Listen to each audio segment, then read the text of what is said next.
السلام علیکم ورحمۃ اللہ وبرکاتہ۔ الحمدللہ عز و جل آج مجھے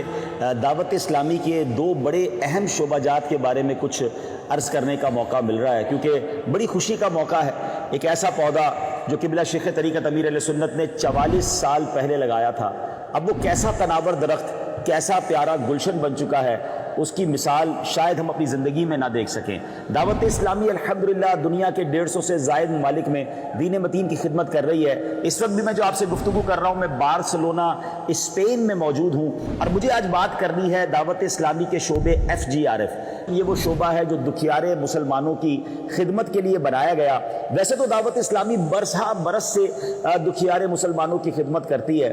مگر 2019-20 میں جب کووڈ آیا تب سے باقاعدہ اس شعبے کا قیام عمل میں لایا گیا، اور صرف 5 سال کے عرصے میں اس شعبے نے جو کمال کر کے دکھایا ہے، میں سمجھتا ہوں دنیا کی تمام NGOs میں within 5 years اتنی ساری اچیومنٹ ہونا یہ شاید کسی اور کے لیے ممکن نہ ہو۔ اور اس کی بڑی وجہ دعوت اسلامی کا اپنا فٹ پرنٹ ہونا، دنیا بھر میں دعوت اسلامی کے ذمہ داران کا موجود ہونا، بلکہ پاکستان کے گاؤں گاؤں، گلی گلی، گوٹ گوٹ میں اکثر علاقوں میں دعوت اسلامی والوں کا ہونا، یہ زبردست سمجھنے سپورٹ ملا FGRF کو۔ جہاں پرابلم ہے، جہاں پریشانی ہے، اگر وہ آپریشن کرنا ہے تو دعوت اسلامی والے، FGRF والے وہاں موجود ہیں۔ میں بہت مختصراً بات کروں گا، ورنہ تو FGRF کے کاموں پر گھنٹوں بات کی جا سکتی ہے۔ پہلے ایک اجمالی صورتحال بتا دیتا ہوں، پھر خاص طور پہ 2024-25 کی آپ کو کچھ اچیومنٹس بتاتا ہوں کہ الحمدللہ FGRF 4 بڑے شعبہ جات پہ کام کرتا ہے: ڈیزاسٹر مینجمنٹ، انوائرمنٹ، ہیلتھ اور ایجوکیشن۔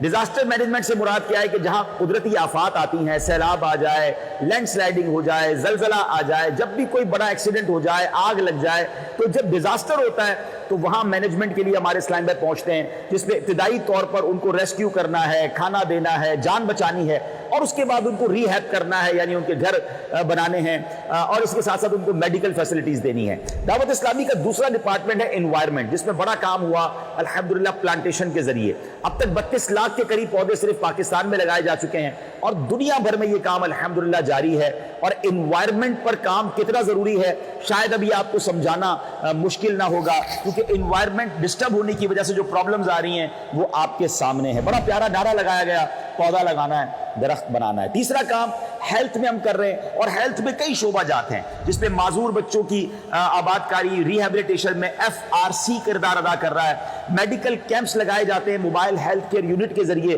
ہزاروں کیمپس لگ چکے ہیں، اور لاکھوں مریض فیضیاب ہو چکے ہیں، جس میں علاقوں میں جا کر میڈیکل کیمپس بھی شامل ہیں۔ بلکہ دعوت اسلامی کا شعبہ ایک ایسا کمال کا ہے کہ جانوروں کا میڈیکل کیمپ بھی لگایا گیا، کیونکہ سیلاب زدہ ایریا میں جب جانور بیمار ہو جاتے ہیں تو ان کے علاج کی بھی ضرورت پڑتی ہے۔ پھر آگے چلے تو ہیلتھ میں ایک کمال کا کام جو FGRF نے کیا، جو شاید میں سمجھتا ہوں پاکستان کی کسی NGO نے اب تک نہیں کیا ہوگا۔ 76,000 سے زیادہ بلڈ بیگز اب تک ہم دے چکے ہیں، اور ماشاءاللہ مرکزی مجلس شورا کی طرف سے یہ اعلان ہو چکا ہے، امیر اہل سنت نے بھی فرمایا ہے کہ انشاءاللہ اس ربیع الاول میں جہاں 1500 سالہ جشن ولادت منایا جا رہا ہے، انشاءاللہ دکھیارے مسلمانوں کے لیے، مریض تھیلیسیمیا کے بچوں کے لیے خون کے کیمپس بھی لگائے جائیں گے، خون کا عطیہ دے کر بھی میلاد منایا جائے گا۔ چوتھا ہمارا ڈپارٹمنٹ ہے ایجوکیشن، جس میں SEP یعنی اسکل انہینسمنٹ پروگرام، وہ علماء، وہ طلباء، وہ نوجوان جو دینی تعلیم تو حاصل کر رہے ہیں، مگر ان کو کمپیوٹر کے ذریعے اور جناب بہت سارے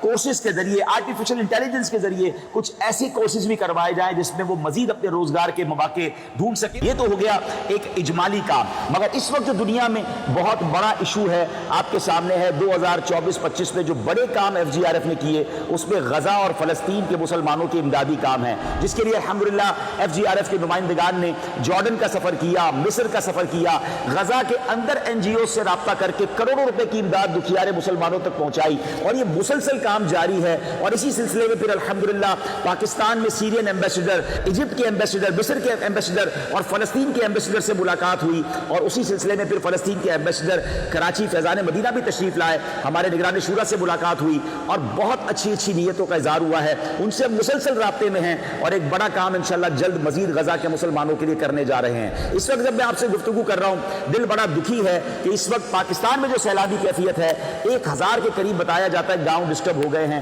لاکھوں مسلمان بے گھر ہو گئے ہیں، اور آپ کو یوم دعوت اسلامی کی تقریبات میں جو بیان کر رہے ہیں اس دوران بھی ہمارے سینکڑوں اسلامی بھائی گراؤنڈ پر موجود ہیں، سیلاب زدہ ایریا میں موجود ہیں، کروڑوں روپے کی امداد کا پلان جاری ہے اور انشاءاللہ یہ کام جاری رہے گا۔ تو عرض کرنے کا مقصد یہ ہے جہاں مشکل ہے، جہاں پریشانی ہے، جہاں مسلمان کو تکلیف ہے، وہاں آپ کی FGRF موجود ہے، اور یہ دعوت اسلامی کا صدقہ ہے۔ اللہ دعوت اسلامی کو سلامت رکھے اور اس شعبے کو بھی ترقی عطا فرمائے۔